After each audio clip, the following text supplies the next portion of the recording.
Hello guys, welcome back to the channel. कैसे हैं आप सब दोस्तों। आज की जो वीडियो है निसान के ऊपर होने वाली है और निसान से रिलेटेड काफ़ी चीज़ें मैं कवर करने वाला हूं।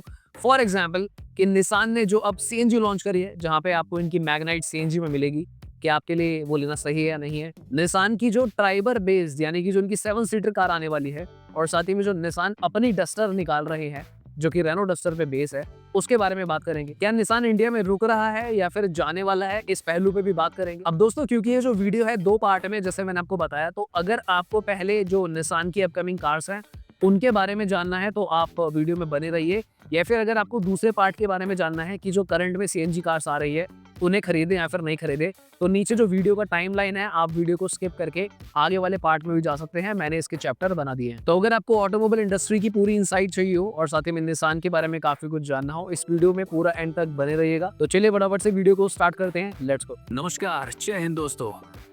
आई होप सारे शेयर बढ़िया होंगे। तो यहाँ पर दोस्तों आपको जो पिक्स नजर आ रही है, ये एक सॉर्ट ऑफ रेंडर है। देयर आर पॉसिबिलिटीज कि आपको 70-80% इसी तरीके से ये कार की जो इमेजिंग है या फिर जो कार का फ्रंट है, एक्सटीरियर है, देखने को मिलने वाला है। यहाँ पर अगर हम बात करें इस कार में आने वाले इंजन की, सो आपको 1 लीटर का इंजन मिलेगा जो कि 3 सिलेंडर नेचुरल एस्पिरेटेड इंजन होने वाला है। अगर हम इस कार की पावर के बारे में बात करें तो ये आपको 72 पीएस प्रोवाइड करेगा, यानी कि अप्रोक्सीमेटली 71 बीएचपी और 96 न्यूटन मीटर का टॉर्क जनरेट करके देगा। ये जो कार है दोस्तों आपको 5 स्पीड मैनुअल और 5 स्पीड एएमटी में देखने को मिलेगी। अब अगर हम बात करें इस कार की सेफ्टी की, तो यहाँ पे डेफिनेटली इसका जो प्लेटफॉर्म है, CMF A प्लेटफॉर्म पे ये कार बनी हुई है। This is the same platform जो रेनो ट्राइबर में भी यूज होता है। सो यहाँ पर 85 to 90% चांसेस है कि ये जो कार है सेफ्टी के मामले में आपको अप्रोक्सीमेटली जो रेनो ट्राइबर आ रही है, लास्ट क्रैश टेस्ट जब इसका हुआ था तो उसने 4 स्टार को अचीव किया था। तो यहाँ पर अब निसान क्या करेगा कि इसको 5 स्टार के लिए प्रिपेयर करेंगे या 4 स्टार के लिए, कुछ कहा नहीं जा सकता।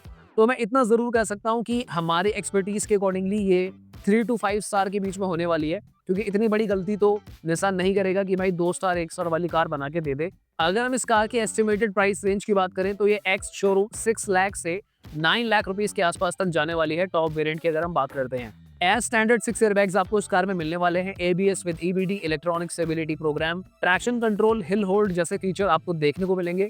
अब यहाँ पे जो सेफ्टी फीचर्स है थोड़े से ज्यादा और भी निसान ऐड करने की कोशिश करेगा फॉर श्योर।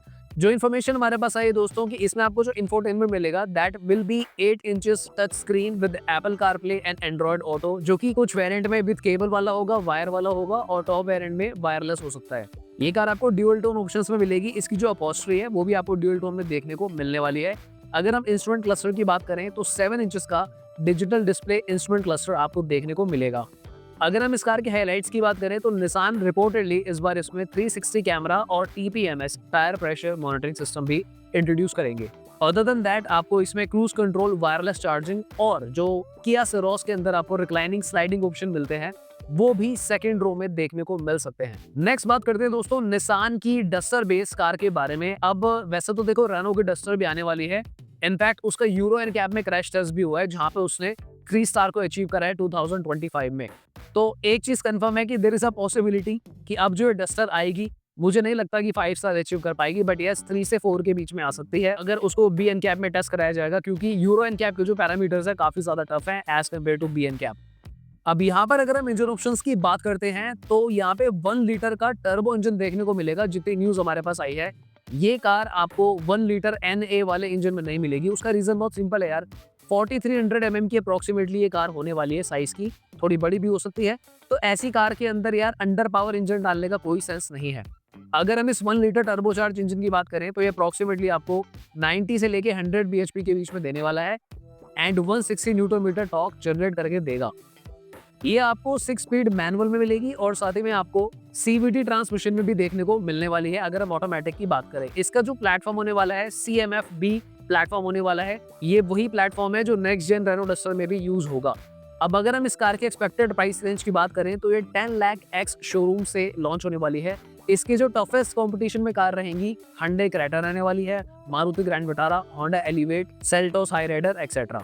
अगर हम बात करें इस कार के फीचर की तो इसके जो इंटीरियर्स है ये आपको काफी मॉडर्न मिलने वाले हैं। डैशबोर्ड काफी मॉडर्न तरीके से लेआउट होगा। इसका जो इंटीरियर होने वाला है थोड़ा सा प्रीमियम रहेगा क्योंकि इसकी जो प्राइस रेंज है वो भी ज्यादा है। यहाँ पे आपको 10 इंचेस का टच स्क्रीन देखने को मिलेगा with Android auto, Apple CarPlay wirelessly.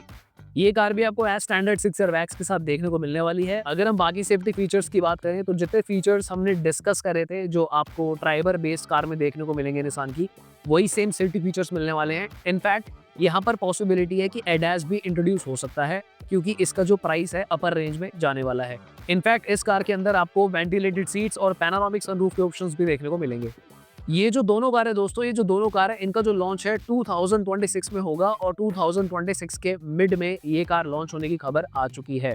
Nissan पहले ट्राइबर बेस्ड जो इनकी कार होने वाली है उसे लॉन्च करेंगे, उसके बाद ये जो डस्टर बेस्ड कार है उसे लॉन्च करेंगे और मार्केट में उतारेंगे। ऑलराइट दोस्तों, तो ये तो हमने बात करी निसान की अपकमिंग कार्स के बारे में। अब बात करते हैं कि जो निसान की करंट कार है मैग्नाइट, जिसको सीएनजी में इंट्रोड्यूस करा है, क्या आपको ये खरीदनी चाहिए? क्या एक वैल्यू फॉर मनी प्रोडक्ट है? क्या निसान इंडिया में सर्वाइव करेगी? तो दोस्तों मैं आपको क्लियरली बता दूं कि जब भी कोई कंपनी जो है नई कार्स को इंडिया में इंट्रोड्यूस करने की प्लानिंग करती है या फिर कुछ इन्वेस्टमेंट करती है बड़े पैमाने पे, तो उसका मतलब यही होता है साफ तौर पे कि निसान अभी इंडिया में लाइकली सर्वाइव करेगी। हालांकि निसान ने काफी कॉस्ट कटिंग करी है। इन्होंने बाकी कई सारी कंट्रीज में अपनी जो फैक्ट्रीज है या फिर जो इनकी मैन्युफैक्चरिंग यूनिट्स थी उन्हें क्लोज करा है। अब उसका रीजन शायद ये भी हो सकता है कि ये जो जहाँ पे ज्यादा इनका इनकम नहीं हो रहा है या फिर जो नेट प्रॉफिट इनके पास नहीं बच रहा है, वहां पर इन्होंने ऑपरेशंस को क्लोज करा है। पर इंडिया में फिलहाल ये लोग सर्वाइव करने वाले। अब बात करते हैं कि निसान मैग्नाइट सीएनजी में लेना आपको सही है या नहीं है। देखो, सबसे पहले मैं आपको बता दूं कि निसान मैग्नाइट एक अच्छी कार है अगर मैं इसके पेट्रोल की बात करूं। हालांकि ये जो कार है अप्रोक्सीमेटली 4 मीटर की कार है और जहां पे आपको पावर है काफी कम मिलती है, क्योंकि यूजुअली इस तरीके के साइज की कार में एटलीस्ट 1.2 लीटर का इंजन कार डिजर्व करती है। इनफैक्ट जो Hyundai एक्स्टर आती है जो कि छोटी कार है, टाटा पंच, इनफैक्ट अगर आप इस साइज में देखते हो वेन्यू सोनेट भी आती है तो उनमें भी आपको एटलीस्ट 1.2 लीटर का इंजन देखने को मिलता है, जिसकी जो पावर है थोड़ी सी ज्यादा है। तो अगर वो कार्स जब सीएनजी में जाती है तो मुझे लगता है थोड़ी सी फिर भी लॉजिकल है। हालांकि वो भी काफी अंडर पावर होती है, बट अगर मैं यहाँ पे इसे निसान से कंपेयर करता हूँ, इसके इंजन की पावर ऑलरेडी काफी ज्यादा कम है। तो जब आप इसको सीएनजी में अगर लेते हो तो मैं आपको लिटरली बता रहा हूँ जो सबसे बड़ी प्रॉब्लम्स आप फेस करोगे, सबसे पहले ये जो कार्स है बिल्कुल भी नहीं रहने वाली है अगर आप इसको कहीं हिली एरियाज पे या फिर हाईवेज पे अच्छा परफॉर्म करते हुए देखना चाहते हो। इनफैक्ट मैं आपको बता रहा हूँ, अगर आप शहरों में भी इसकी सीएनजी को ड्राइव करोगे और कल को आप अगर मॉल में हो, आप अपनी कार को ऊपर पार्किंग में चढ़ा रहे हो जहाँ पे ढलान आती है, तो वहां पर आपको काफी प्रॉब्लम हो सकती है। इमेजिन करो 4-5 लोग बैठे हो, एसी ऑन हो, मैं बता रहा हूँ काफी मुश्किल हो जाएगा इस कार को ऊपर चढ़ाना। तो सोच समझ कर आपको ये कार खरीदनी है, अपना यूज केस को समझना है। दोस्तों मैंने अपनी वीडियोस में पहले भी कई बार आपको ऑनेस्टली बोला है कि जो मैग्नाइट है या फिर इनफैक्ट जो काइगर है, इनका 1 लीटर काफी ज्यादा अंडर पावर है और जो 1 लीटर टर्बो है वो मुझे ओवर प्राइस लगता है, क्योंकि उस प्राइस रेंज में फिर आपके पास दूसरी कार्स के रास्ते भी खुल जाते हैं। अब देखो यहाँ पर ना एक ही जनता बचती है, एक ही ऑडियंस बचती है जिसके काम की ये कार है। अगर आपको मैग्नाइट चाहिए, सीएनजी चाहिए, तो देखो आपको तभी लेनी चाहिए कि आपको या तो मैग्नाइट काफी ज्यादा पसंद है, आपकी बिल्कुल ड्रीम कार रही है, पर आपको जो यूज है ना, आप ना तो कोई चढ़ाई पे जाते हो ना आप ज्यादा हाईवेज पे जा रहे हो, आप सिटी में रहते हो, पॉइंट ए से पॉइंट बी पे जाते हो, तो उस केस में ये कार आपके लिए वैल्यूएबल हो सकती है। यानी कि फॉर एग्जांपल कोई बंदा है जो दिल्ली में रहता है, वो अपना दिल्ली से गुड़गांव जा रहा है, गुड़गांव से नोएडा, और बीच में कोई आपका ऐसा बिगर हाईवेज नहीं पड़ रहा जहाँ पे आपको इसको 120 के आसपास चलानी पड़ रही है, या फिर अगर हम बात करें कोई ऐसी सिचुएशन नहीं आ रही कि आपको ढलान पे जाना पड़ रहा है, उस केस में आप एक बार को ये मैग्नाइट सीएनजी ले सकते हो। हालांकि आपके पास फिर भी इस प्राइस पॉइंट पे काफी बेटर ऑप्शंस अवेलेबल हैं, तो आई होप ये आप सोच समझ के फैसला लेना। इनफैक्ट इस चीज को चेक करने का दोस्तों एक तरीका ये भी है कि आप जाइए इसकी टेस्ट ड्राइव लीजिए। और दोस्तों मुझे कुछ बातें सुनने में आई है, हमारे सब्सक्राइबर्स हमें अपने एक्सपीरियंस, चाहे वो डीलरशिप में जाएं, कार खरीदें, एक ओनर है या फिर कोई दोस्त की कार है, हमें कमेंट्स करते हैं, अपने एक्सपीरियंस हमें ईमेल्स करते हैं। तो मुझे एक बात सुनने में आ रही है कि निसान की कई सारी डीलरशिप क्या कर रही हैं, इस चीज को छुपाने के लिए कि आपको अंडर पावर लग सकती है, वो आपको टेस्ट ड्राइव करवा रही है पेट्रोल की, जहां पर आपको पावर जो है नॉर्मल लगेगी और आपको ये बोल दिया जाएगा कि भाई इसकी पावर सेम ही रहने वाली है अगर आप सीएनजी में लेते हो। मैं आपको दोस्तों क्लियरली बता दूं, अभी तक ऐसी कोई टेक्नोलॉजी डेवलप नहीं हुई है जहां पर पेट्रोल की कार को अगर सीएनजी करा जाए तो उसकी पावर एग्जैक्टली सेम रहे। पावर कम होगी ही होगी। आप देखिए, चाहे आप टाटा की कार्स देख लीजिए, चाहे आप मारुति देख लीजिए, जो भाई पाइनियर है सीएनजी के अंदर। आई मीन मुझे लगता नहीं कि लोग आज की डेट में मारुति और टाटा से ज्यादा किसी और ब्रांड पे इतना ट्रस्ट करते हैं सीएनजी के बारे में। इनफैक्ट एक बार को मैं Hyundai भी यहाँ पे काउंट कर लूंगा, क्योंकि Hyundai की सीएनजी भी एक R&D अप्रूव्ड है। बाकी जो मेजॉरिटी ऑफ द ब्रांड्स हैं ये थर्ड पार्टी सीएनजी यूज कर रहे हैं। सो लॉन्ग स्टोरी शॉर्ट, आपको ऐसे किसी भी प्रैक्टिसेस में फॉल नहीं होना है। आप उन्हें बोलो नहीं भाई मुझे आप सीएनजी की टेस्ट ड्राइव कराओ, मुझे पेट्रोल की टेस्ट ड्राइव नहीं करनी है। अगर आप सीएनजी कार ले रहे हो तो सीएनजी की ही टेस्ट ड्राइव करो, उसके बाद आप अपनी फैमिली को लेकर जाइए, 5 लोगों को बिठाकर चलाइए, आप 4 बार कार चलाओ, 5 बार कार चलाओ, किसी डीलरशिप एम्प्लॉय के दबाव में आने की जरूरत नहीं है कि भाई एक ही बार टेस्ट ड्राइव होगी। मना करता है तो बोलो नहीं लेनी, कोई बात नहीं, बहुत सारे ब्रांड्स हैं, कोई और जाके ले। पर अगर आपको पेट्रोल वाली लेनी है, एज आई सेड, वो फिर भी थोड़ी सी बेटर है, तो उसमें मुझे इतनी दिक्कत नहीं लगती है। हालांकि हाईवेज के लिए और हिल्स के लिए वो भी मुझे अंडर पावर ही लगती है, क्योंकि उसके अलावा बहुत सारे इंजन ऑप्शंस ऑलरेडी मार्केट में अवेलेबल है जो आपको बेटर पावर देते हैं। ओके, तो फिर हमने आज की वीडियो में काफी सारी बातें कर ली दोस्तों। अगर आपके कोई भी डाउट्स अभी बचे हो, I welcome you to comment section. आप आइए, वहां पे कमेंट कीजिए, हम आपके क्वेश्चंस का आंसर करेंगे। If you are looking for any car buying consultation, you can email us on our email. So आज के लिए इतना ही। Thanks for watching, bye bye, take care.